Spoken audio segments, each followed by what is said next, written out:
Nah, ADGI singkatan dari? ADGI itu Asosiasi Desainer Grafis Indonesia. Nah, oke. Sekarang di bawahnya Kemenparekraf. Jadi itu semua melalui itu. Kayak misalnya logonya WUS, terus IKN, terus logo 78, 77 dan kawan-kawannya itu semua melalui dia sebenarnya. Itu prosesnya kalau di lembaga pemerintah. Kalau misalnya yang ADGI itu sebenarnya dia nanti yang akan bikin sayembaranya, bukan pemerintahnya. Misalnya kayak kementerian apa mau bikin lembaga apa, tolong dong ADGI bikinin sayembara. Nanti brief-briefnya semuanya, aset-asetnya dikasih dari ADGI ke kita semua pesertanya, baru nanti kita buat, lalu kita nanti nge-present ke ADGI. Oke, halo semuanya, kembali lagi di podcast Ngomongin Bisnis bareng gue Sisi. Aku Maria. Dan gue Kristo. Nah, jadi kali ini kita bakalan ngomongin tentang logo. Logo. Nah, dan logo itu kan di bidang kita ya. Jadi kayak pas gue dengar gosip-gosip ini, kayaknya menarik banget nih kalau kita bahas di sini. Nah, gue tuh dengar ada satu logo, kalau nggak salah Barantin ya. Barantin. Nah, Barantin, nanti coba deh, gue pengen tahu lu ceritain apa yang lu tahu tentang kontroversial dari logo ini. Dari aku dulu kali ya. Boleh. Yang aku tahu tuh itu tuh dia bikin sayembara gitu buat logo mereka, si Badan Karantina Indonesia ini. Nah, dia kan kayak mereka ini kan kementerian ya. Mereka bikin sayembara dan lumayan banyak yang ikut. Nah, terus ternyata pas hasilnya keluar itu yang menang tuh orang dalamnya. Sebenarnya tuh nggak ada masalah dari orang dalamnya itu, cuman kayaknya orang-orangnya agak rame karena ngeliat hasilnya, hasil logonya yang kepilih itu, gitu. Nggak ada, katanya sih nggak, yang gue denger tuh kayak desainer lain udah bikin logonya, ada filosofinya segala, bagus, tapi yang dipilih ternyata yang orang dalam gitu loh. Gue kan lihat hasil akhirnya. Nah, gue ngeliatnya tuh kayak simbol gitu, emblem kalau bahasa Inggrisnya. Oh, jadi ya gue nggak ngelihat ini tuh sebagai logo gitu. Gue kira ya ciri khas aja, namanya badan pemerintah biasanya begitu gitu loh. Nah, lu coba bayangin kalau lu yang ikutan lomba.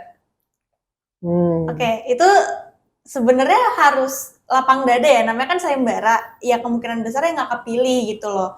Cuman setelah aku lihat aku tuh sempat ngecek Twitter dulu kan, sebelum podcast ini aku ngecek Twitter, dan beberapa yang ikut lombanya itu, mereka tuh nge-share hasil logo mereka, dan kayak, ini nih hasil logo gue, pengen spill aja sih gitu. Terus kayak ternyata emang setelah aku lihat bagus-bagus, dan bahkan filosofinya tuh jelas-jelas, ada yang kayak perlambangnya tuh melambangkan apa, ini tuh kalau di-rotate jadi itu kayak gimana gitu. Sejelas itu dan sebagus itu sebenarnya filosofinya. Gak apa-apa, dari situ kan kita jadi kelihatan skill kita. Ya udah gak apa-apa lah, gak menang. Iya. Oh, jadi kadang ya sombong itu perlu ya? Perlu juga. Ya, mungkin memang mereka gak suka, tapi buat gue logo gue keren kok. Iya gitu.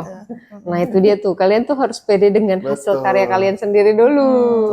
Jadi walaupun nggak menang nggak apa-apa, masih ada orang lain kok yang mau pakai jasa lo gitu.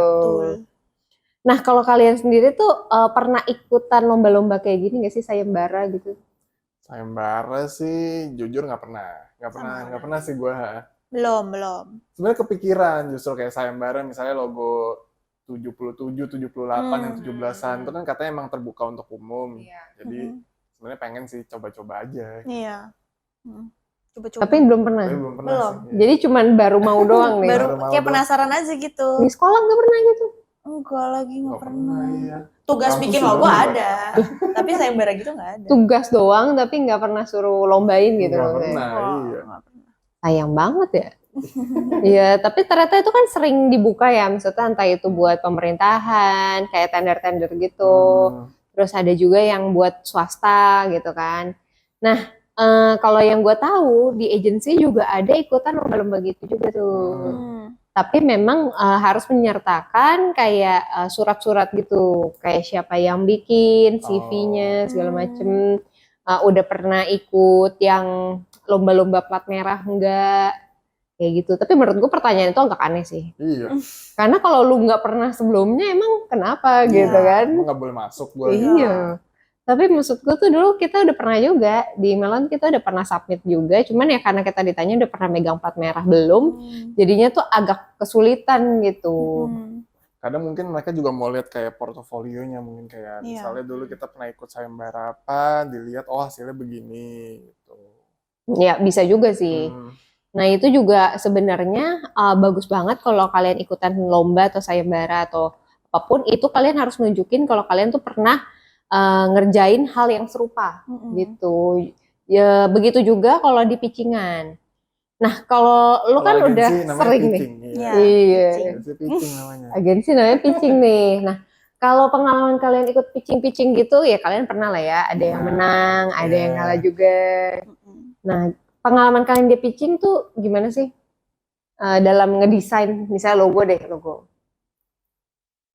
Apa kalau logo sih, kalau kita kan biasanya emang klien misalnya minta, kita sih pasti kita bakal kasih alternatif, beberapa alternatif tuh pasti. Misalnya dari alternatif pertama, filosofi sama konsepnya apa, yang berikutnya juga apa. Jadi itu beda-beda sebenarnya directionnya. Kan kita sebenarnya nggak mau ya, kita kan nggak tahu kayak misalnya brand itu ada unsur kayak misalnya mereka maunya kayak gimana. Tapi kan kita cuma based on ngelihat brandnya, itu kayak gimana, cocoknya kayak gimana, dari arahnya kemana. kita. Iya, itu dari pandangan kita semua sebenarnya kayak gitu.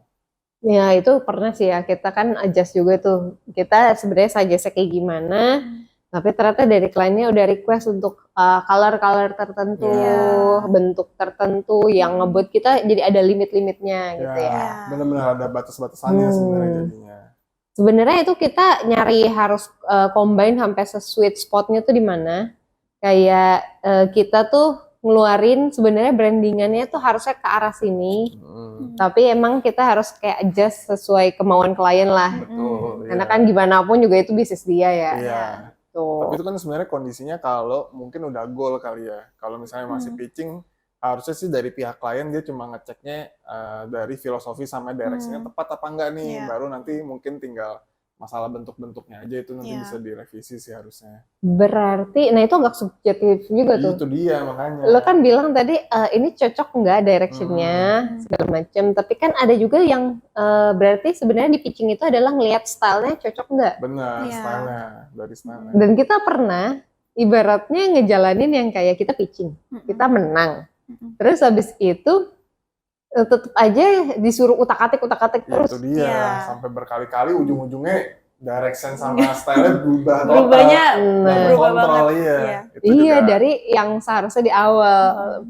Nah itu yang ngebuat kadang yang filosofinya itu nggak masuk, malah jadi lebih ke arah simbol doang. Betul, iya. Sebenarnya memang kalau agensi, kalau kita memang kita bener-bener feedback dari klien apa yang kita mau itu benar-benar kita batasin, kita awasin terus lah kayak supaya nggak keluar dari direction aja sih. Iya, dan kalau emang udah sampai ibaratnya udah mentok nih, ya kita pastinya ya namanya itu bisnis dia, ya kita akan tetap ikutin, cuman kita akan disclaimer dulu tuh di awal. Ini mungkin akan lari dari direction awal, terus ini sebabin apa, mungkin kayak contoh orang tuh ngelihat suatu logo tuh bisa ketebak nih. Oh ini bergerak di bidang apa? Ya, ada ciri khasnya. Ciri khasnya. Ada yang contohnya kayak teknologi itu, beauty, F&B kayak gitu. Bisa kasih contoh nggak? Misalnya kalau F&B, biasanya tuh ciri khas yang paling kalian bikin tuh apa sih? Kalau yang kayak makanan cemilan tuh biasanya fun gitu nggak sih? Iya, bentuk fontnya mungkin font yang agak bebas gitu. Bebas ya, sebenarnya agak kaku, free lah. Ya, gitu biasanya. Nggak harus serif atau sans serif, dekoratif gitu ya jatuhnya ya. Jatuhnya dekoratif sih. Gitu. Mungkin ada yang nggak paham apa itu dekoratif, apa itu sans serif. Boleh kasih tahu nggak sih? Coba nih dijelasin. Setahu aku tuh kalau dekoratif ya, kita tes aja. Dekoratif tuh dia nggak terkategori dalam sans serif atau serif, dia tuh punya stylenya sendiri. Freestyle gitu. Iya, kayak nggak ada nggak ada bentukan khususnya sih. Kan kalau misalnya sans serif kan lurus aja gitu kan, polos, minimalis, simple gitu kan. Kalau misalkan si dekoratif ini agak bebas aja gitu bentukannya. Nah, tadi kan ada ciri khasnya juga tuh, sans serif lurus, yang katanya ada lengkungan-lengkungan ujung-ujung itu apa tuh? Serif. Itu serif. Ya ada ekornya Ada gitu ekor dia. Ya nyebutnya ekor gitu. disebutnya. Soalnya mereka udah membawakan workshop ini nih. Iya. Kang Kristo sih. Iya, Kristo udah. Iya waktu itu Kang Kristo yang bawain. Dia udah lama banget, soalnya udah Iya. bahas banyak. Iya. Nah, ya kayak gitu. Jadi ada ciri khas-ciri khasnya. Karena kan dari Maria sendiri juga udah sering bikin logo di sini. Salah satunya kalau F&B ada yang Barnes and Beyond, Iya, ya Barnes and kan? Beyond, teknologi juga ada. Teknologi juga ada. Dari Kristo yang paling banyak beauty sama apa ya kayaknya? Banyak Belakangan banget. ini sih teknologi ya memang. Ya Kayak teknologi, tahun ini banyak banget beauty, teknologi. kayak gitu sih. Sama fashion juga ada, Fashion ada gitu. juga. Finansial juga ada ya? Finansial. Finance aja ada Ya gitu. finance Gila. sih. Iya, tapi bener-bener yang ibaratnya tuh kita ngikutin karakteristik setiap brandnya, Betul, Iya. gitu. Makanya kadang di pitchingan itu adalah untuk menilai stylenya agency ini nih cocok nggak buat Apa mereka, enggak, iya. gitu. Misalnya contoh ya, yang kayak tradisional itu kan ada juga yang agency apa? Yang lu sering lihat? Stoik. Ya, stoik. Ya, Nah, itu kan bener-bener tradisional banget kayak gitu. Nah, kalau kita style itu memang lebih fun, lebih ceria, terus juga kalau corporate kita lebih ke profesionalnya kayak iya. gitu. Kita kaku-kaku sekalian, fun sekalian. Iya. Jadi kita bener-bener ngelihatnya tuh Iya. nggak yang apa ya, bukan tradisional yang gimana, kita nggak main di sana gitu. Kita lebih ke modern, profesional, atau kalau emang yang kayak retail gitu-gitu atau F&B segala macam kita nyarinya yang funnya gitu, yang berani. Kadang tabrak-tabrak warna gitu-gitulah.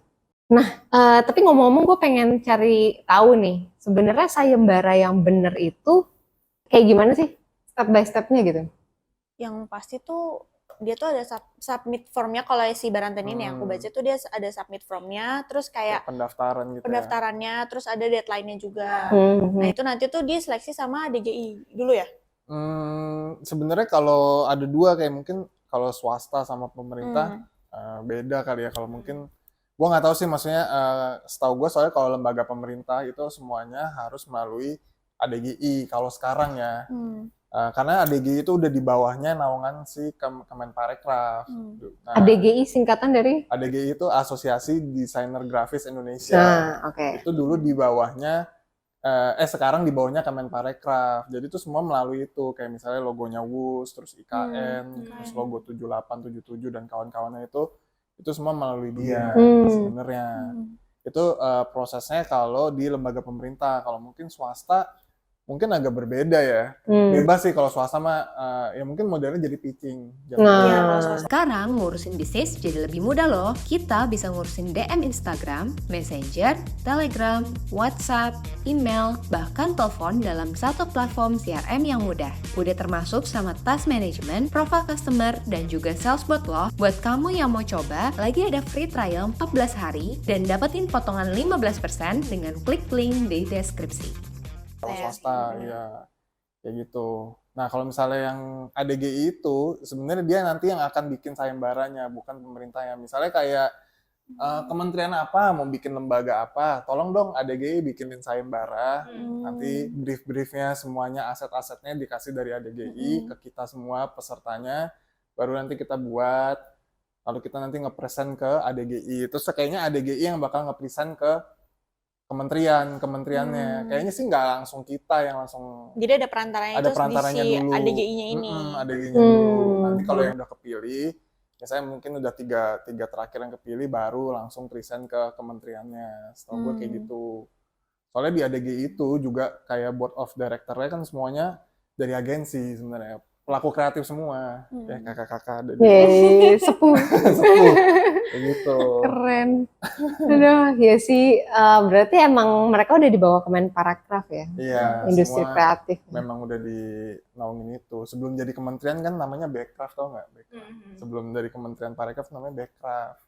Bekraf tuh dulu suka bikin kayak seminar-seminar gitu tentang branding, graphic design. Jadi memang dia bangun komunitasnya di situ. Lu tahu info ini nih dari mana nih ceritanya? Karena gue follow itu, kayak misalnya art director agensi. Di kampus diajarin? Diajarin, bahkan mereka kan suka datang ke kampus. Jadi mentor kalau di kampus gue di BINUS.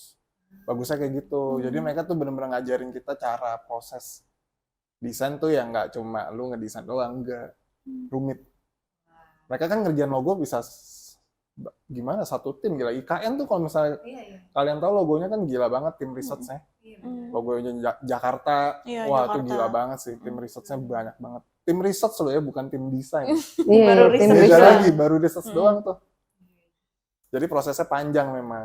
Dan itu butuh berapa lama sih? Maksudnya rata-rata ya kalau yang di Rata-rata ya. Mungkin kalau proyek gede, setahu gue dulu yang IKN tuh bisa setahun sih. Kalau Proses. gedenya gede banget. Gede banget. Kalau yang logo tahunan itu 7778 Indonesia Kemerdekaan itu sih cepat sih kayaknya. ya itu cepet sih karena tiap 3 bulan, tahun. ya. Tahun. Kalau ini kan bikin ibu kota baru ya, Iya. nggak mungkin asal-asalan loh. Setahu gue kalau yang 7778 kayak gitu-gitu logonya dulu yang di-approve, terus nanti kita bikinin kolateralnya gitu. Kan nanti kan sebenarnya akses logo-logo 77 tuh bisa diakses semua di sana, Iya, bisa iya, di-download. Nah itu tuh asetnya nanti dibikinin sama yang antara ADGI atau yang bikinin atau yang yang menang itu sih. Itu juga gue nggak tahu kalau itu. Lengkap banget. Lengkap banget itu. Dibikin jadi umbul-umbul, spanduk, Iya. tripod, banner atau apa itu semua ada semua tuh. Iya. Itu yang benar tuh, logo yang benar. Sampai turunan sampai bawahnya kita sediain semua gitu. Itu dia tuh makanya nggak cuman yang simple doang, yang esensial. Nah, kita tuh kadang suruh pilih klien nih. Kliennya mau yang esensial aja atau yang lengkap. Iya. Betul. Kebanyakan mereka mintanya yang esensial aja. Esensial dulu kadang. Nah, cuman itu dia tuh, itu kita harus PR-nya adalah ngejelasin ini esensial nih nggak bisa dipotong-potong lagi ya, nggak bisa logo doang, nggak bisa. Iya, udah itu udah paten. Iya, itu udah paten. Minimal Makanya ada banget. namanya aja esensial, karena itu udah harus punya. Harus punya. Apalagi yang turunannya itu. Hasil Iya. lengkapnya. Nah, turunannya ini tuh beda-beda tergantung dari kliennya. Misalnya kliennya butuh ada yang pakai seragam segala, ya kan. Betul. Ada juga kalau misalkan yang perusahaan yang gak usah pakai seragam, ya misalnya butuh stationery Yes, gitu. ya, itu juga bisa. Benar-benar. Berarti ya, semoga ini informasi yang ngebantu nih buat yang Penting. kagak tahu. Iya, penting itu ya guys. Penting. Oke deh. Nah, kalau misalkan kalian nih ikut sayembara sama lomba, kalian tuh sebenarnya berharapnya tuh menangnya atau hadiahnya nih? Menang dapat hadiah, Kak. Mm-mm. Iya nggak sih? Iya, tapi lu lebih Sebenarnya tertarik sama kepilihnya apa? gitu. Sebenarnya kan kalau yang kayak si Wush yang baru ini kan dia tuh ke seleksi 3 ya. Nah, aku tuh minimal tuh pengen aja gitu di display di seleksinya ini. Ketika nanti harus diseleksi ulang ya. At least dipilih gitu. sama Jokowi sih. Ngaduh. Kalau yang kayak IKN gitu-gitu kan dipilihnya sama Jokowi. Oh, itu bukannya vote berdasarkan Di filternya dulu sama Jokowi, sama presiden. Oh, di filter Itu dulu. Baru dipilih sama masyarakat. Oh, nah ya itu mungkin tuh proses Sampai pilihnya masuk itu. aja deh ke istana Iya. logo gue. Sampai dilihat gitu, dicek Iya, nih layak walaupun nih nggak gitu. kepilih ya udahlah. Iya. Nah, ini perspektif dari desainer ya. Iya. Jadi kayak idealis banget nih, bukan karena misalnya hadiahnya Hadiahnya apa gitu, duit, enggak mobil sih. gitu Nah, itu- enggak ya. Jadi lu lebih ke arah yang penting nih karya gua muncul di orang-orang penting. Iya. Bangga dulu lah. Iya gitu. Iya, bangga dulu. Lucu banget. Nah, kalau berarti logo yang bagus itu tuh menurut kalian tuh yang kayak gimana sih syaratnya?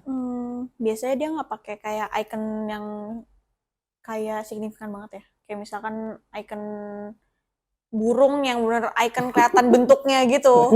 Contoh. Kalau Twitter gimana dulu? Dia shape-nya agak ini sih, maksudnya customize gitu. Intinya nggak kompleks logonya. Iya. Nggak Tapi kompleks. meaningnya tetap dapat. Iya. Kalau logo Twitter kan burung. Kita tahu itu burung, tapi nggak ada kayak tekukan ekornya lah, atau Iya. nggak ada mungkin Kakinya. burung, kakinya Iya. segala macam detail banget juga enggak. Gitu. Itu kayak cuman apa ya, mewakilkan si brandnya aja gitu. Jadi emang customize aja gitu. Kayak ciri Betul. khasnya dia aja gitu. Oke, berarti nggak terlalu detail, nggak terlalu Nggak kompleks, terus harus unik. unik, Unik tuh. terus bisa diidentifikasi secara Ya, mudah Iya. gitu ya. Ini at least kalau misalnya kita lihat logo ini, kita bisa tahu dia bergeraknya di mana. Iya, di bidang apa gitu. Terus yang paling penting itu visibilitas. Banyak orang yang nggak tahu, banyak desainer yang nggak tahu ternyata logo itu kalau dikecilin ke ukuran tertentu, kita harus tetap bisa tahu itu logo itu gitu. Iya, kelihatan. bener. Betul, itu Sering yang tuh. banyak yang kemis. Iya, iya. Dan bisa ditaruh di bidang yang solid color gitu loh. Solid color Ya. atau platform apapun itu bisa. Bidang bukan media color. desainnya kan beda-beda. Iya. Misalnya mau bikin poster, misalnya portrait. Misalnya mau bikin billboard, landscape. Nah itu harus adaptif tuh logo, bisa ditaruh di Iya. mana aja gitu. Itu penting soalnya. Kadang kan ada juga yang makanya di brand book itu ditaruh kan kayak gridnya itu Aturannya. Iya, aturan. pixelnya minimal Iya, paling kecil minimal berapa. printnya, minimal pixelnya itu ada. Oh ada ya begitu Ada. gitu. Nah karena sedetail itu makanya kalau yang bikin logo itu tuh kita nggak pernah yang mau terima cuman gue mau bikin logo dong gitu. Ya, karena logo itu tuh ada syarat-syaratnya tadi Banyak gitu. syaratnya, iya. Nah terus habis itu misalnya ditaruh di bidang paling kecil nih. Paling kecil. Nah, tetap kebaca. Harus tetap kebaca, harus bisa tahu tetap itu bentuknya, tulisannya tentang Iya. apa gitu kan. Terus kalau backgroundnya gradasi kita harus taruh warna apa gitu kan. Dan itu kan ada boleh dan tidak bolehnya. Itu yang ngebuat tuh brand kita tuh tetap konsisten. Tetap konsisten dimanapun, di media apapun. Betul. Sekecil apapun loh, bahkan sampai icon yang di apa tuh?